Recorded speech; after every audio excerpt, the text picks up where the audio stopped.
Hello, and welcome to this week's special bonus episode. As we've discussed previously, Hebrew, the language of the Old Testament, much like Greek, the language of the New Testament, is an image-based language, so it paints an incredibly vivid and detailed picture, one that English simply fails to capture. It often requires entire paragraphs of English in order to convey the full idea that is captured and painted by a single Hebrew word. As I have been studying and translating the Hebrew words in the Psalms and Proverbs as part of my own attempt at a paraphrase translation hybrid, I have been fascinated and captivated by the richness of what truly lies in these texts. And so I have decided to share some of what I have found there, one digestible piece at a time. For the last several weeks, we have looked at the skill sets that allow you to build the kind of life that you actually want to live. But like all skills, learning to implement these constructive abilities is something that does require effort. It requires you to have standards for yourself and standards for how you are going to approach life. It requires you to take responsibility for training yourself to be better. And it requires you to take responsibility for achieving measurable growth. This all requires you to have the ability to accept rebukes when they are just, warranted, and productive, as well as requiring you to have the integrity to hold yourself to actually being the kind of person that you want to be. But even if you decide to be this type of person, to put in that effort and reap the incredible benefits that come from making that choice, the simple truth is that not everyone out there is going to make the same decision. In fact, there are many different groups of people who each, for their own reasons, will make a much less wise choice for their own life. And since none of us live in vacuums, these people and their decisions will occasionally affect your life. In those situations, you will very much need one of the skills that we have already discussed, discernment, in order to be able to distinguish one type of person from another, so that through assessment, you will actually know what you are really dealing with, and so that you will respond with the approach that is actually appropriate. Doing that is important as you are trying to live wisely, meaning constructively with applied skill. The Bible talks a lot about fools, but in the Bible, this word is not just an insult. It is a functional descriptor with actual utility behind it. In fact, there are several different Hebrew words for a fool, and they are each entirely distinct from one another. Each type of fool has very different motivations, very different behaviors, and each one requires very different responses. So we are going to look at these various descriptions today, not to be insulting to anyone, but to gain understanding, an understanding that will serve as the basis for constructing a solid strategy for ourselves. Again, as we learned when we discussed the biblical idea of sin, labeling things accurately with their proper warning labels is not inherently insulting or judgmental. After all, in the same way that good and evil are not external concepts, as in, those are the bad guys, and I'm one of the good guys. But rather, good and evil both exist within ourselves, inside the heart of every person. And if we are being honest, we will recognize times where we too have acted the fool. So labels are not insults. They are the structure that allows us to build safely. It is important to be able to recognize these self-destructive patterns in ourselves, and it is important to know how to address them when they crop up in our own attitudes and behaviors. It is also important to be able to recognize an individual who habitually embodies these characteristics. And it is important to know what we should and shouldn't do in response to them. So with that, let's get started. The first type of fool that I want to break down today is not really a fool. It's more of a type of pre-fool. Someone who has the potential to go downhill if their vulnerability is not addressed, but someone who also has all of the potential that they need to become a wise person as well. In the Bible, this type of person is usually described as the naive or the simple. When we think of simple, we think of someone who is simple-minded. This word would have once been used to describe someone who was retarded, but that is not what this word meant when the Bible was translated. The meaning of words drifts over time. So even when you know what a word means, that doesn't mean that the current definition is the same one that was being used in a different time period. When the Bible was first being translated into English in the 1500s, a simple person was an open person, someone who was without any guile or cunning. That is not necessarily a bad thing, except for the fact that it leaves you very vulnerable to bad people. In Hebrew, the word for a simple person is pethe, or patheum in its plural form. This word is used to describe the vulnerable members of society, like young people, inexperienced people, or immature people that haven't developed at the typical rate. A pethe is a person who is so open-minded that it makes them an easy mark. You could say that these are the people that are so open-minded that their brain has fallen out. They are gullible. They are easily convinced, easily seduced, and thus easily led. These are not bad or malicious people. They are inexperienced and immature people who are very vulnerable to bad and malicious people. A pethe is easy to manipulate because they have not been trained to assess things, to examine and evaluate the things that they hear or the people that they listen to, the ones that they elevate to a position of influence over themselves. The patheum are the impressionable people who are entirely open to virtually every idea and whose thinking is pretty muddy as a result of having no selection criteria. They have not developed the skill of critical thinking, of questioning themselves and analyzing their own preferred assumptions. They don't know how to sort out murky issues until they arrive at clarity, or even that you are supposed to do such a thing, because no one ever invested in them by taking the time to teach them these critical skills. Unlike some of the other categories of fools, this one is not a category that you are stuck in for life. A pethe is not your identity.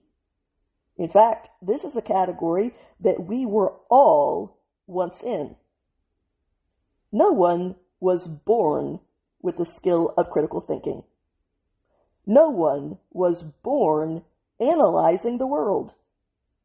To be a pete is not really a moral failing, so much as it is a universal vulnerability that must be overcome through growth.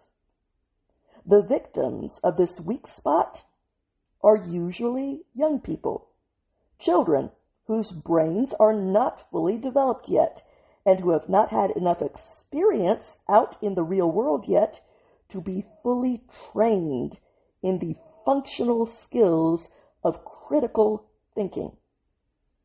A pete can also include someone who is older but still immature.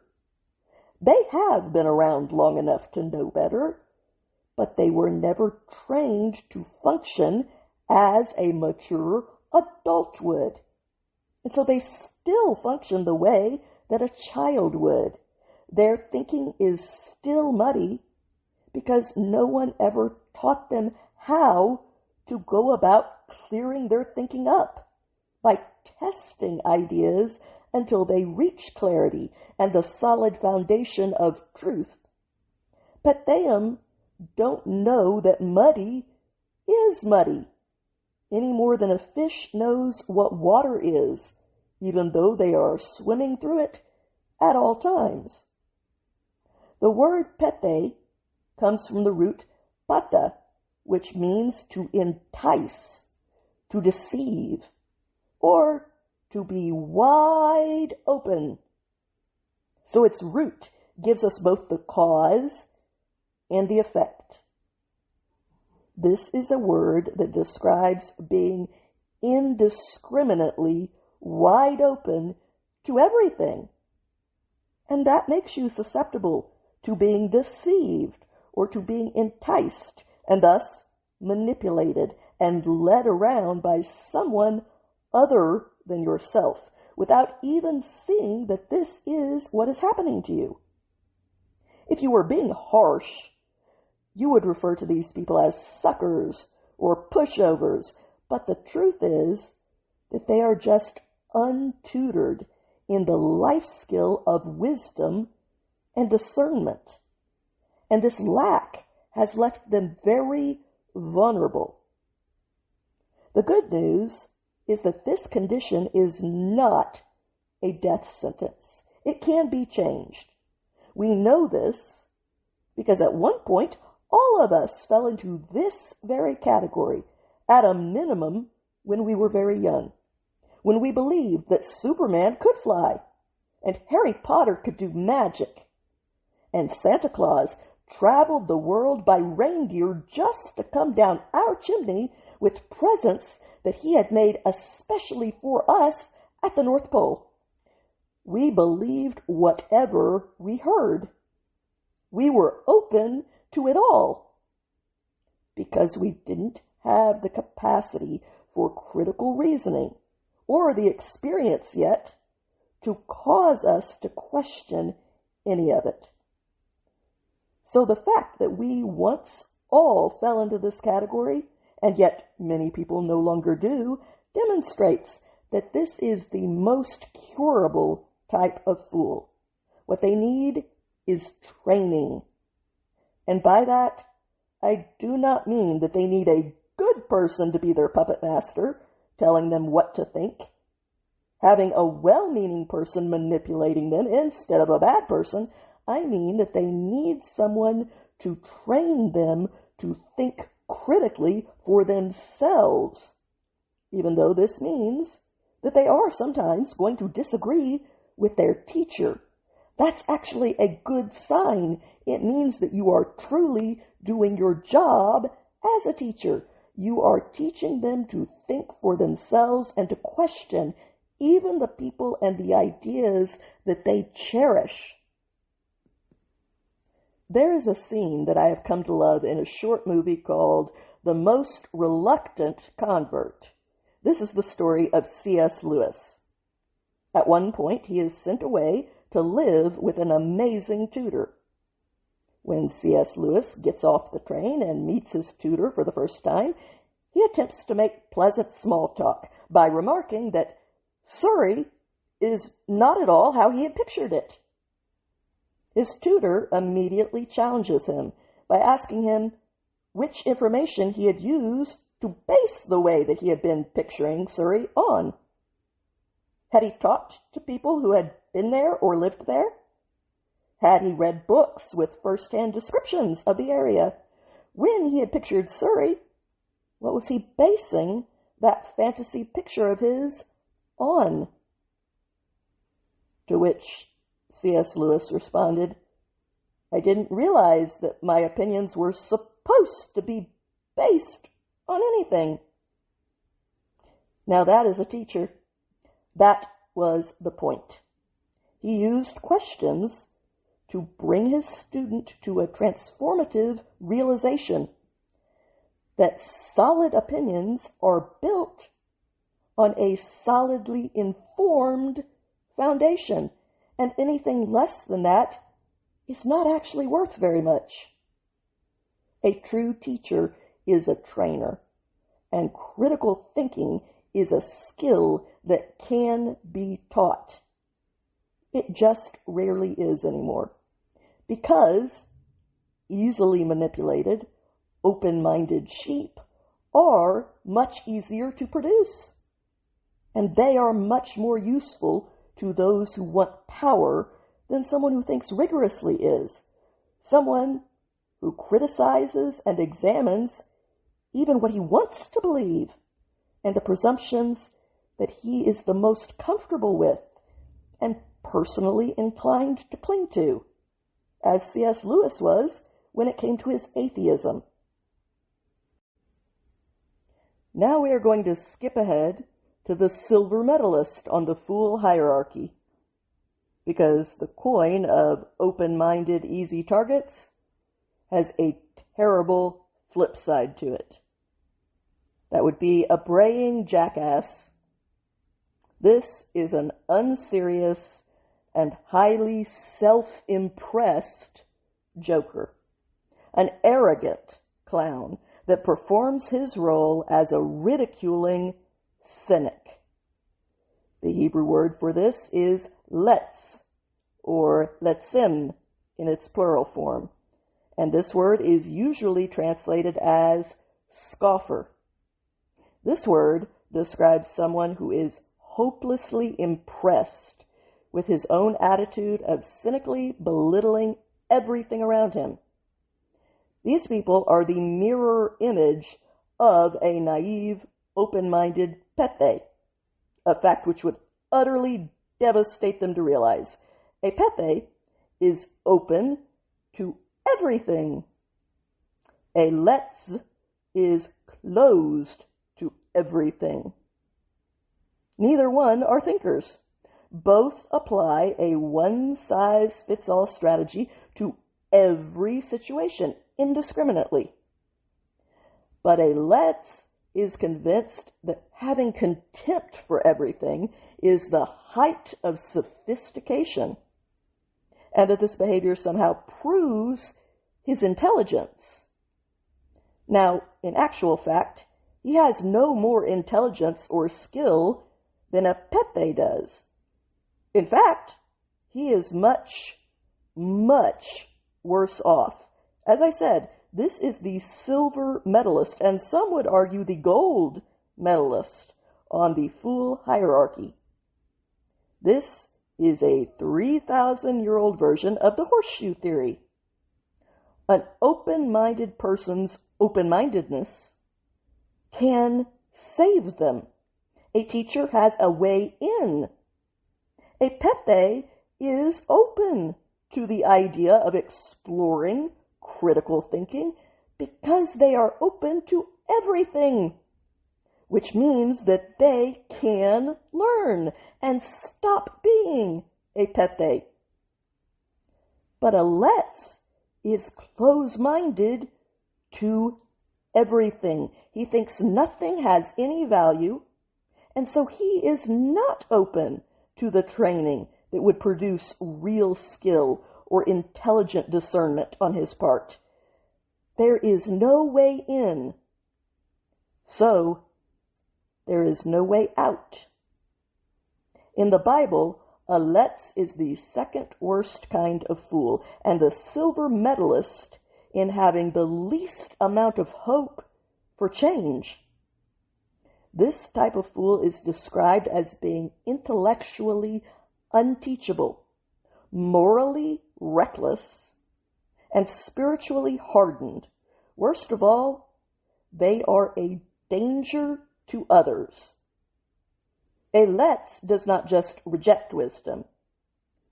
They mock it, they tear it down, and they actively try to recruit others to join in their destructive cynicism. They want others to join the cynicism cult. But if they fail in that goal, they will simply press ahead as a cult of one. Let's'em attempt to dismantle the moral fabric of the entire community through ridicule. They possess a malicious intellectual arrogance, despite lacking any functionally useful intellect. They don't just ignore truth, they look down on it with absolute contempt and bitterness. They twist words and use sarcasm to make true goodness look stupid. This is the absolute rock bottom of misery, the final, most hardened state of rebellion against anything productive or meaningful, one where a person is entirely paralyzed and trapped by their own mockery and cynicism. The Let's'em are each a hostage of their own bitter misery. This word is derived from the root lutz, which means to scoff, to devalue, to deride, or to show utter contempt for something, or in this case, for everything. That is why a let's carries the connotation of a cynic who ridicules others, devalues them as human beings, and has pure contempt for knowledge itself, as he arrogantly rejects wisdom for being beneath him. It is important to understand that a let's is not just a light-hearted, well-meaning joker or a class clown, but rather this is someone who treats serious matters, particularly righteousness, otherwise known as moral integrity, wisdom, and God with contempt and with arrogant derision. In fact, the Let's'em are viewed as being the exact opposite of the wise, aka the skilled. Because pride is at the root of this kind of fool, they are also viewed as being the exact opposite of the humble. So here, humility must be understood for what it really is, as this idea has been twisted and tortured in so many Christian circles to the point of now being perverted. True humility is the idea of reaching a proper perspective on your own place, and then filling that place without exceeding it and invading someone else's space, and without shrinking to be smaller than your space is. Instead, humility is the idea of filling your space based on having a quiet and restrained strength, as opposed to having a loud and overbearing ego.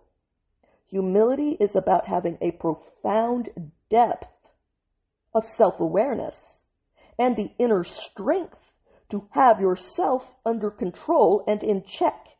It is not indicating weakness or being a doormat.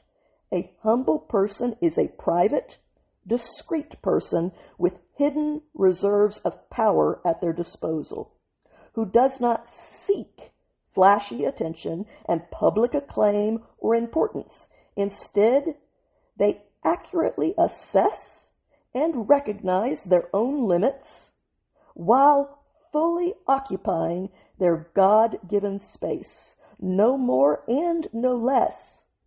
A humble person is someone who has conquered his own ego like a warrior would. A let's is the exact opposite of that. They are frequently described as being people who foster rebellion against the divine, against the moral, and against the necessary social order, because they have settled into a posture of contempt from which they will not be budged, and their arrogance causes them to invade spaces that are not theirs. Again, and I say this only because we live in an era where people have become so sensitive to well-intentioned comedy, even though comedy is often curative and uniting. But because of this prevailing attitude, I want to emphasize yet again that this word does not refer to someone who is just making a passing joke, or even to someone that is good-naturedly giving someone else a hard time. A let's is someone who has no more skill or intelligence than the naive person does, but whose entire identity is based on being a performative cynic that belittles and devalues everything and everyone because they believe that doing this proves their intelligence and their sophistication, despite being completely empty and lacking in both, being entirely devoid of even a drop of either one. Their contempt is all they have. It is their identity, and their close-mindedness makes that next to impossible to change. So, how do you deal with them? The Bible warns us that trying to reason with a let's will only result in them turning you into a target, which will earn you insults and public humiliation for your trouble. So you ignore God's advice on that front at your own peril. But you cannot ignore a let's, because they are recruiters, and their very severe form of foolishness is highly contagious. For the good of society, they have to be dealt with. With a let's, their pride is their weak spot. They're actually extremely fragile because they are empty and hollow on the inside. Their belief in their own sophistication and superior intelligence is vital to them. They dish out mockery and put others down as being worthless, but they cannot take it because that wounds the pride of their self-image. And their self-aggrandizing pride is the only thing that they have. A dose of their own medicine is going to hurt them more than anything else would. But will it change them? Not necessarily. Or, to be brutally honest for those of you who can take it, no. When a scoffer is punished in the Bible, it is usually not for their own sake, but rather for the sake of the simple and the naive. It is very difficult for a scoffer to change, so much so that it is next to impossible. But when they receive the punishment that they deserve, and to be clear, they should still face the consequences of their behavior, whether those consequences change them or not. The goal of the consequences should be to have them serve as an example, a lesson from which the naive, open-minded people can learn without having to do it the hard way. This is the way that you interfere with a scoffer's recruitment program. That is the main goal. You do not want them to become idolized in your society, or your society is doomed. In fact, Proverbs 22 verse 10 promises, expel the braying jackass, the self-impressed, belittling cynic who ridicules everything. Drive him out of your life and out of society. Divorce and banish him. deport him, and disputes and brawls, discord and conflict will exit with him. Yes, legal contentions and unproductive bickering, the kind that requires a mediator to settle them, that will all stop, as will the insults, the public abuse, and the public humiliation, and you, as an individual or as a society, will experience rest. That word is Shabbat, or Sabbath. Now, let's climb back down the Fool ladder a couple of rungs to a kesil, or kesalem in its plural form. This is a dumb brute. This word describes someone who is not functioning from the plane of the higher reasoning and the consciousness that their humanity gives them access to. They are functioning from a lower, more instinctual, more animalistic place. A kesil describes a dullard, a stupid person, someone who actually hates knowledge or rejects wisdom. It makes their head hurt. At its heart, a kesil is someone with a deficit, either morally, intellectually, or in their character, but it is someone who is deficient. A kesil is someone who is completely owned and possessed by their own thick-headedness, their unjustified confidence, and their lazy lack of comprehension, all of which is so severe that it is actually gross and disgusting to be around or to have to witness. Kesalim are the human embodiment of a thick callus or a massive piece of fat on a chunk of meat. They tend to be disgusting. As already stated, a kesil is deficient in either intelligence or in morality, but they are oblivious to their own deficiencies. They are characterized as being both hardened and lazy. Their deficit may be due to an inherent lack in what they have to work with, or it may be a deficit that is created entirely by their brutish laziness. Yet they are entirely self-confident, even in their lazy deficiencies. Above all, a kesil is thick-headed and dull when it comes to the input of their own senses, and thus they are insensitive and unthinking. Unfortunately, by the time that they qualify as a kesil, this state has hardened and solidified.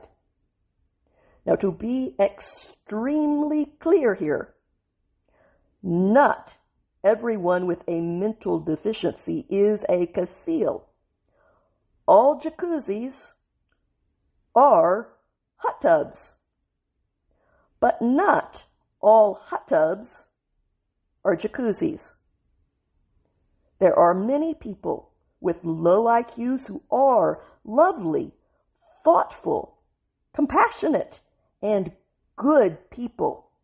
They contribute and make this world a better, richer place, often more so than the people who have been given much greater gifts to work with. These individuals are not to be lumped in with the kesalim. But all kesalim have a deficiency somewhere. They are not the brightest bulbs in the box, whether that be intellectually or morally speaking. Except in their case, they are possessed by a thick-headed brutishness that has hardened into their main character trait. That is not automatically true of a sweet person with an IQ of 75 or 80. Once again, all jacuzzis are hot tubs. But not all hot tubs are jacuzzis. A kesil is describing a specific kind of stupid person, not all people with intellectual challenges. A Kaseel does not just refer to a lack of intelligence, but to a willful ignorance and a hardened refusal to accept correction or to pursue a greater degree of understanding than their brutish instincts supply them with. This is a dumb brute by choice. The root of this word is one which conveys the idea of being dull, sluggish, or foolishly confident. Their complacency is the chief source of their destructiveness, but it is aided by their insensitivity to the situation and the unjustified confidence that keeps them from recognizing a worsening situation instead of plunging ahead regardless of the consequences like a bull in a china shop. Keselim are also frequently described as having a big mouth that spouts childish stupidity as though it is wisdom that is worth passing on. That is their unjustified confidence and lack of self-awareness on full display. When you are dealing with deficits like these, there is only so much that you can do. You can't give them more IQ points. You can't necessarily give them a moral compass if they truly lack one, as opposed to having one that is simply misaligned. And as the saying goes, dealing with stupidity is one thing, but laziness runs bone deep. So, unlike a Pepe, a Kesel is probably not going to simply outgrow it and mature beyond their problem, even with tutoring to do so. But they are not in quite the dire boat that a Let's is in. A Kaseel is functioning on a lower plane, a more brutish one, like an animal. An animal does not ever grow or evolve into a human. But an animal can be trained to not be destructive. Apply that concept to a Kaseel. You may not be able to successfully change what they are, but you can achieve a certain amount of behavior modification. How? Carrots and sticks. If your dog is chewing your shoes into pieces, you can train them to stop doing that. You train them by richly rewarding good behavior and by clearly punishing bad behavior. When your dog begins to avoid the bad behavior, that is not because he has suddenly come to understand the human realization that destroying your shoes is immoral. He doesn't suddenly respect the constitutional protection of private property. He just doesn't want to be put in his crate. Or he wants the treat that he gets for good behavior.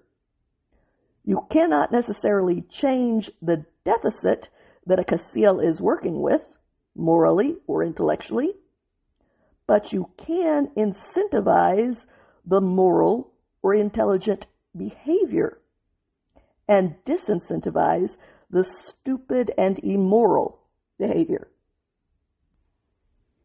That brings us to an Evel, or Evelem when it is plural. This is a self-destructive know-it-all. An Evel is an overgrown child, and that is not cute in an adult, much less acceptable. Just watch The Last King of Scotland for a historical example on that, but fair warning, it is a very graphic movie. Because there is a link to children here, in that sense, an Ibel has some overlap with a Pete, in that everyone behaved this way as a toddler. But this is a much more severe problem than just being too open-minded and easily manipulated. An Evel is someone who is quarrelsome and rash, someone who stubbornly insists on doing it their own way, despite the mountain of evidence that their way is bad, and despite the consequences that their way consistently produces.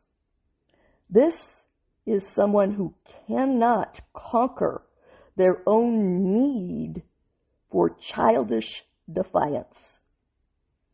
If you tell them that the stove is hot and that it will burn them, they will not only touch it to spite you, but because they know it all and they believe that it shouldn't be this way, regardless of the fact that it is, they will keep touching that stove to their own detriment just to show you and to show the world.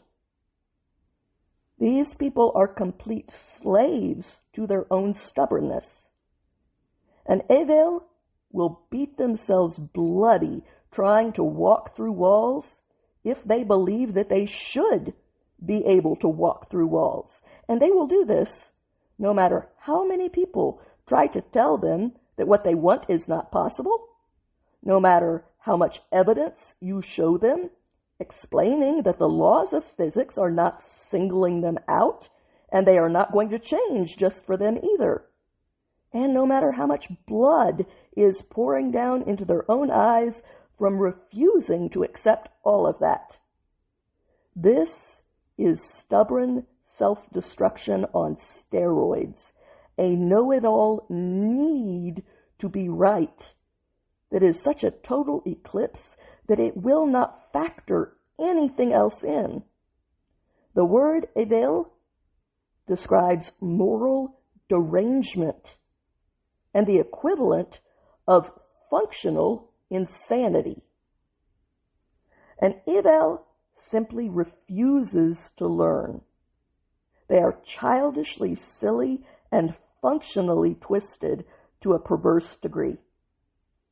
The driver behind their behavior is a level of intellectual and willful stubbornness that is only to be rivaled by that of a very young child who is still operating entirely based off their amygdala.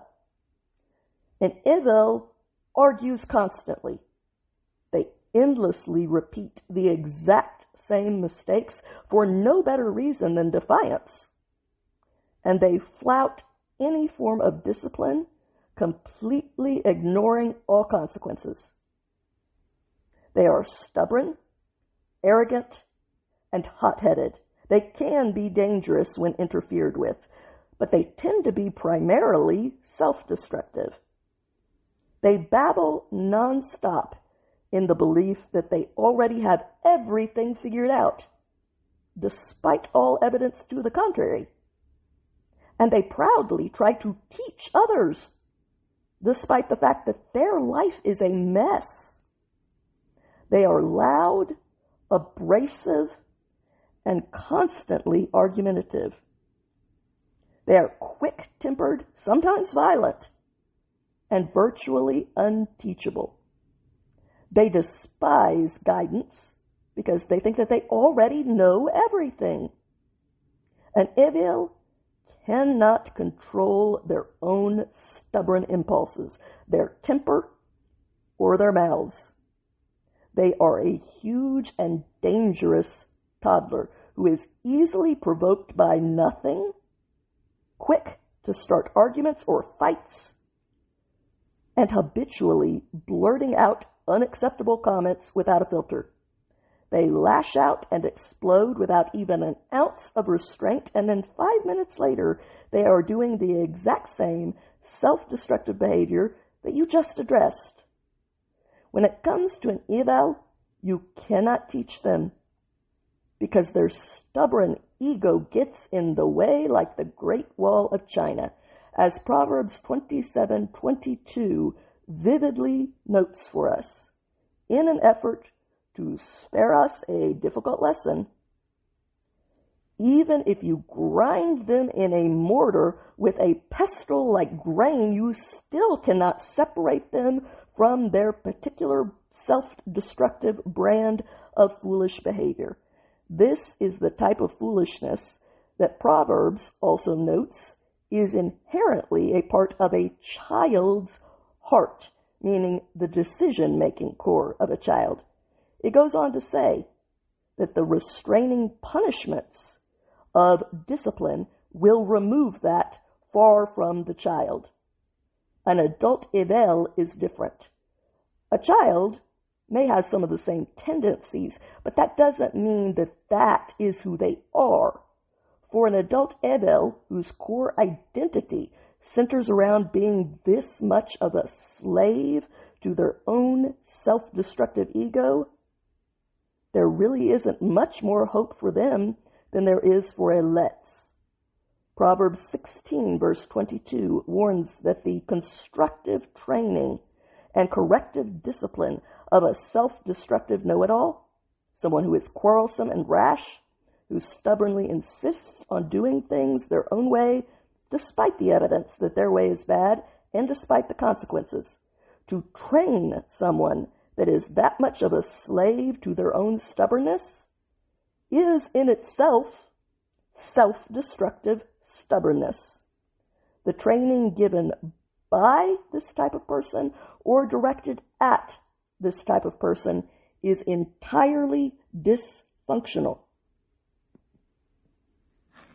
This is pointed out to us not to be dismissive of other people who are destroying their own lives, which is sad and difficult to watch. It is pointed out to us for a true purpose. If you cannot tell the difference between the people that you can help and the people that you cannot save, then you will end up insane and stubbornly dysfunctional yourself. You will become self-destructive if you don't realize that you are not God and you are not going to save an Evel.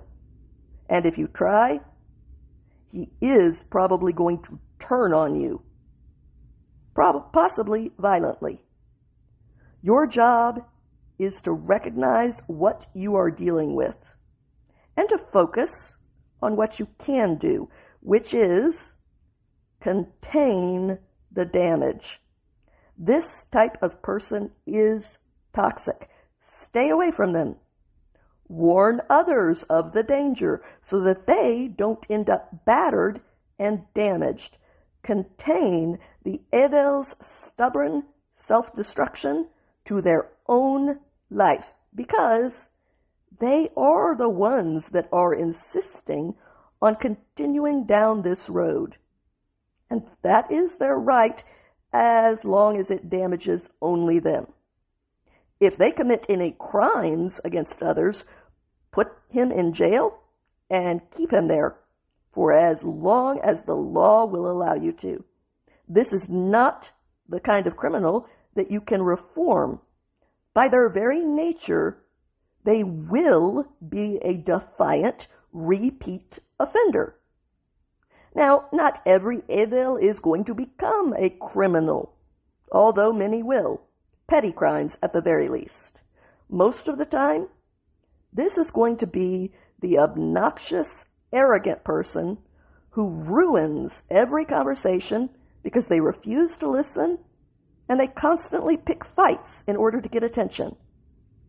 They're going to be the person who verbally abuses you on a consistent basis and then expects you to drop everything to help them clean up their messes or to make their life work for them as they destroy it. They are unlikely to last very long at any job or in any relationship. And the one person who will never be to blame for the mess that is their life is them. And that is another thing that you will not change. Their behavior is always the result of some unfair reality, or it is the result of other unfair people. The consequences of their life are never their fault or an indication that their approach needs to change. Save yourself from living a damaged life. You only get one after all. You are supposed to recognize these people for what they are when you come across them, and leave them alone to do their thing. Focus on keeping others clear of the blast radius. That brings us to our final word, Nevil, or Nevilim, when it is plural. I refer to this as the navel-gazing fool in order to keep it straight, not because these people are introspective, but because they are self-centered to a truly narcissistic degree. This is a rotten, as in truly rotten, withering, self-deifying, thoroughly corrupt defier. Nevilim are dead inside, or at the very least they are dying. Basically, a Nevil would encompass your dark tetrad types, your psychopaths, your narcissists, your sadists, and your Machiavellians. People who refuse to acknowledge even the existence of right and wrong, and for whom there is no line that they will not cross in the service of themselves. And Nevil is the center of their own universe, and they don't acknowledge anything else. So they are capable of anything. When it comes to God, morality, or even the idea of a higher authority, Nevilim are defiant rebels that are ready to shed blood and go to war to maintain their self-ID as the deity that is above everything around them. And Nevil is utterly corrupt to the point of actually being vile, like a rotting, maggot-filled piece of meat. This is a spiteful, surly, and churlish fool whose spiritual and moral compass is entirely withered and all but dead, so that it is absolutely worthless or non-existent. This is a fool that is empty and disgraceful. They actively reject God and community limits, as well as responsibilities. They are ruthless and socially destructive. The root of this word means to wither, to fade, or to fall away. So it literally describes a person whose moral core has completely withered, shriveled, and decayed until it is truly a pile of dead rot through and through. Functionally, a Nevil is an atheist, although not all atheists are necessarily Nevilim. The Nevil does not necessarily claim intellectually that God does not exist, but at the very least, he lives as if God does not care or ever intervene, and he either thinks of himself as being God, or he at least believes that he should be God. Either way, he doesn't believe that there will be any consequences for him no matter what he does, and that makes him very dangerous. This word's root literally means vile as well. And this word today is still the Hebrew word for a villain.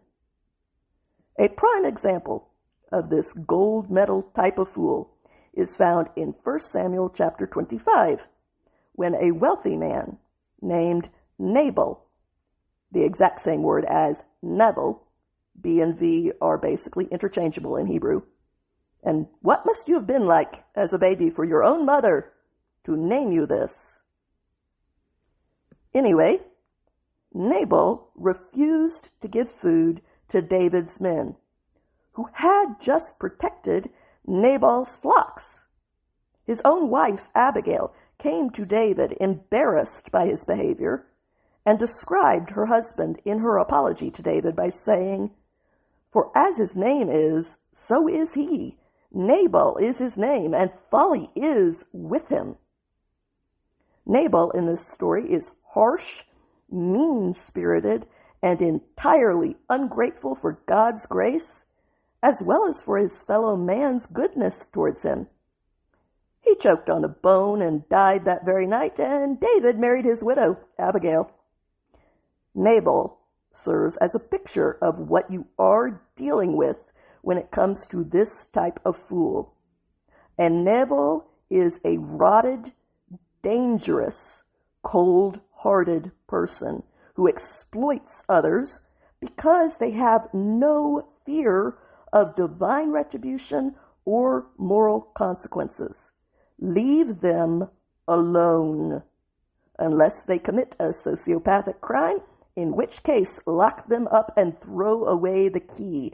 Even a psychologist will tell you that a true sociopath cannot be reformed. You are not God, and a refusal to humbly accept that and fill your own role instead of his, however well-intentioned your refusal may be, is just a mask for Luciferian arrogance, and it is not going to end well. So to sum up for the day, there is the Pepe, the gullible fool, aka the open-minded, easy targets in society. They are vulnerable, but they can be taught and transformed into critical thinkers. Then there is the Casil, the lazy, thick fool, aka the hardened or deficient dumb brute. They are functioning on a lower, more animalistic plane, but behavior modification is often possible through the use of consistent incentive structures. Then there is the Evel, the stubborn, self-destructive fool, aka the enslaved know-it-all. They are not teachable, and they require very firm boundaries between them and you in order to keep their self-destructiveness contained and out of your life. That brings us to the Let's, the belittling fool, aka the braying jackass of a cynic. Their whole identity is wrapped up in masking their lack of intellectual cultivation by pretending that putting everything down with cynicism is the same thing. They are closed-minded, so they reject and belittle everything, including truth and goodness. And in so doing, they lead others astray, and their foolishness is contagious, meaning that punishment is required, but that punishment is executed in order to save the others that are still savable, by having them witness the example of what happens to the Let's. Out of all of the types of fools, the Let's is the greatest danger to the community and to society, which is why they cannot be ignored. And last, there is the Neville, the empty evil fool, aka the dark tetrad, spiteful defier. They are dead inside, and they don't believe in right or wrong. They think that they are above the consequences and that they are God. There are no limits to their callousness. So of all of the fools, they are the greatest danger to their neighbor. Stay completely away from them, and where applicable, put them in prison. Thank you for listening to this week's episode. I hope that you enjoyed it. If you did, I would ask you to please help me build this podcast into a success by clicking the like and follow buttons, because that is what does the trick in making these things successful, and it doesn't cost anything to do. Plus, it lets me know which content you are enjoying so that I can make more of that kind of content. Until next time, have a good week, my friends.